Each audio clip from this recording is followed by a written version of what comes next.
بلوچستان کے شہر دالبندین سے ہمارے گدروشیا پوائنٹ کے نمائندہ محمد بخش بلوچ کی رپورٹ کے مطابق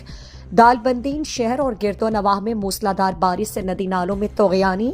دالبندین شہر کے گلیاں اور بازار میں جمع پانی دریا کا منظر پیش کرنے لگا۔ پیدل چلنے والے لوگوں کو گزرنے میں سخت دقت کا سامنا، بازار میں نکاسیاب نہ ہونے اور ماسٹر پلان کا کام رکنے کی وجہ سے جگہ جگہ جمع پانی لوگوں کے لیے درد سر بن گئی۔